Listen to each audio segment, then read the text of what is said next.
Broadcasting from the basement of La Penta, it's WICR. 10 weeks into the NFL season, and it is doom and gloom for many teams in the NFL.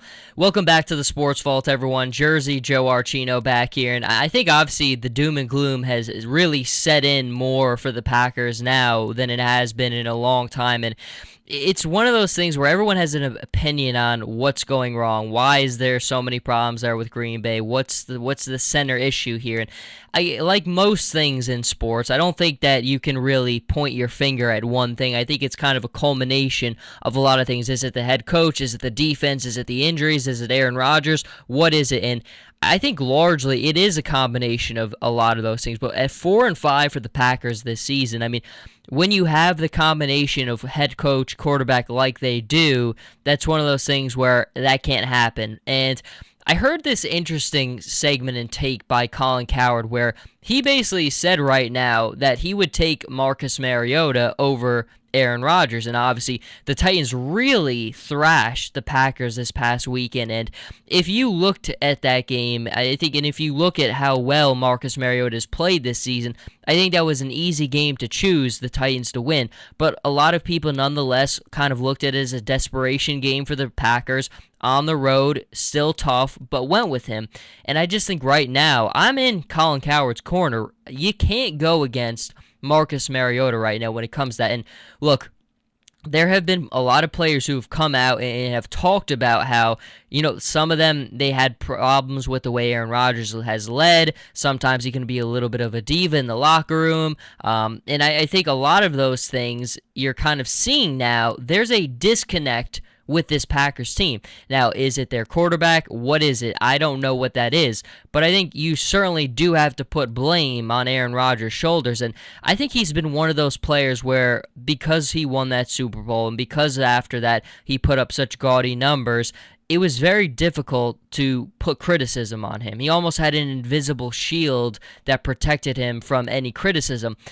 But since that has happened, you've kind of seen the shield being picked apart piece by piece, and now I think you're starting to really see the entire suit of armor falling off. And again, right now, why in the world wouldn't you take a guy like a Marcus Mariota over Aaron Rodgers?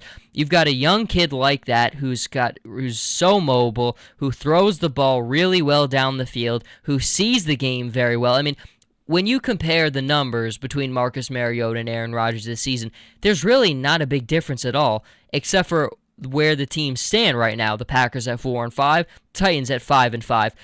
But that is not a fair comparison because the Titans right now are a young team building for the future. They've got their young quarterback in place, and they're right now just building around him to put him in a position to win. Their offensive line has done a much better job this year protecting him than they did last year, and that's one of the reasons you need an offensive line like that for Marcus Mariota to be able to be his most effective self.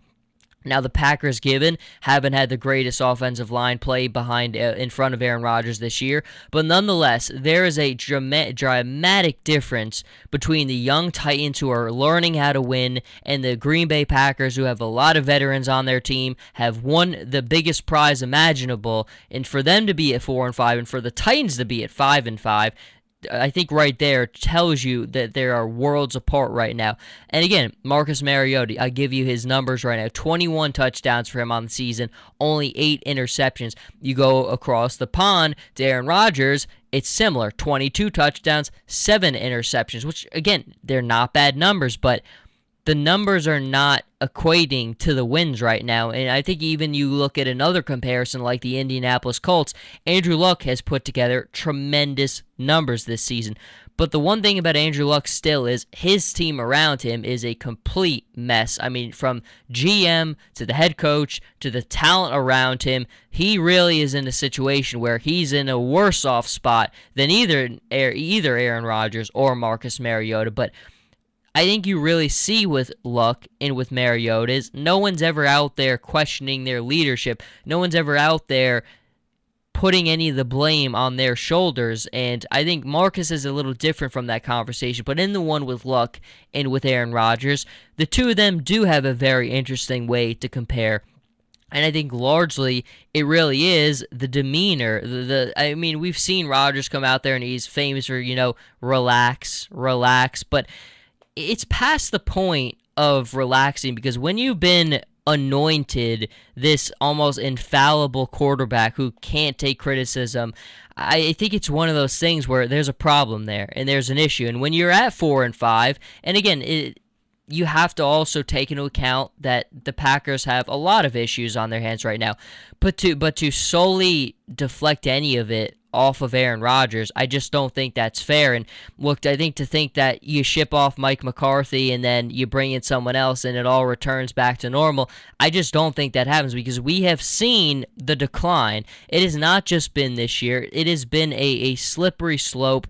It has been a gradual decline for the Packers. And again, how do you not put that on Aaron Rodgers? How do you not put a lot of that on his shoulders? Right now, the way that the NFL works, to me, Marcus Mariota is that perfect young NFL quarterback. He's a guy who might not be the most fiery leader, but I think this game against the Packers really showed you exactly what is happening right now in this league. And again, it's around the NFL this year. I don't think there's any team that's infallible this year. There just isn't. We know how good the Seahawks have been. We know how good the Patriots have been. We know how good the Cowboys have been. But I really think you look around the league and there just isn't any infallible team right now. Everybody has one identifiable weakness that, if exploited, means victory. And I think a lot of teams have taken advantage of that when it has mattered most. But certainly in the conversation of Aaron Rodgers, the point Colin Cowherd brought up right now where he would take Marcus Mariota basically over Aaron Rodgers, I'm in the same camp, and I think a lot of people probably would disagree, but it's hard to argue with what we've seen with our eyes. And what I've seen with my eyes this year is a guy in Marcus Mariota who in the red zone almost never turns the ball over, has almost been perfect there, and just you watch his demeanor, you watch his poise at the line. Maybe, again, not the most fiery guy in the world, but he's not going to have problems with his teammates in the locker room. And I think right now, Rodgers, you're certainly seeing that there's been issues there in the past, and there's probably issues there now.